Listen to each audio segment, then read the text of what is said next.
He was a very expansive baby. We sang to him and he sang back to us, and he always liked to put on a show. We were always very close, even as young siblings we were 2.5 years apart. He was very creative, very goofy. He was lousy at sport, so he found other outlets, another way to shine, and that became, all the arts. We always thought of him as an actor. It wasn't until he graduated from college that he decided to veer off and really focus on writing music, although he had written some music in college, but up until that time, we thought he was going to be an actor. He was a terrific actor. He had a full tuition 4-year scholarship to college as an actor.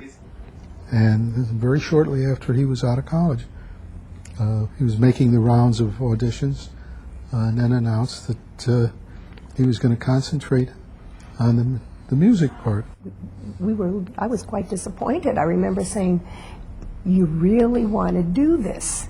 And he said, "Yes." And he said, "Don't worry, Mom, I'm not giving up acting altogether. I just want to put it on the back burner because I can't focus on both things at the same time."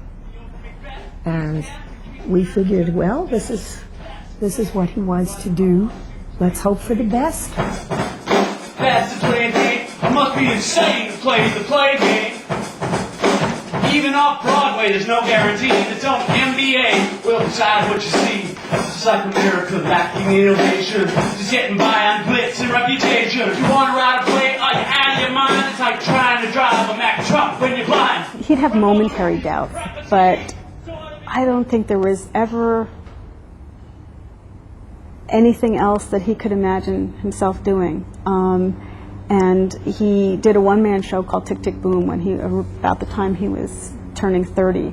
And he was going through a lot of questioning and some personal doubts. And there was a song that he wrote called Why, which basically takes him through that very process of it's so difficult, it's so impossible, the odds are so stacked against you, then why do it?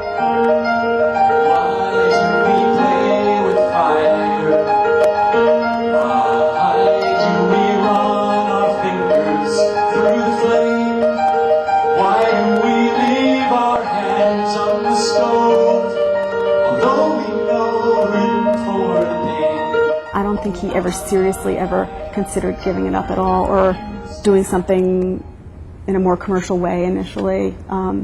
He always stayed very true to what he set out to do. Jonathan, from the time he was out of college, was earning his own living. He had a wait table to do it, but he essentially was self-supporting. You're not paying for anything because it's my last day. It said I could comp everybody, all my regulars. In the spring, as he was heading toward the full production, he could taste the day when he would be able to stop work, and he couldn't come soon enough. Making my last chocolate milkshake. It was a very historical moment. The diner gave him a party. His friends were there, patrons who he had been serving for a fair number of years were there. It was a very big day for him and a big day for us. Accepting the Tony Awards was probably one of the hardest things I've ever done in my life. I mean, we always pictured my brother getting Tony Awards, but we were going to be sitting on the sidelines applauding. And again, I felt a huge responsibility to him because he would have been funny and witty and he would have gone on way too long, but he would have, it was his moment. I am a very inner, private type of person, and I quietly find it hard. As happy as I am that Reds has become such a big hit, because we know that John would have just loved it. Well, Julie has described this whole process as a roller coaster ride in hell. I mean, it's been quoted as from hell, but in hell, because you stay in this hell, and any parent who's lost a child can understand that statement very well. But the day Jonathan died, when they performed, the cast did the sing-through for us. When it was over, my reaction was, I hope this show is a big success and goes on as a living testimonial to John. That's what's happened. From myself, short of having Jonathan still here, I couldn't ask for more. I miss my brother. We were very close. I would like him to be remembered for the good friend that he was to so many people. And he was a very giving person and willing to get involved. And that's a huge, huge void, and we feel an amazing responsibility to him and to his work.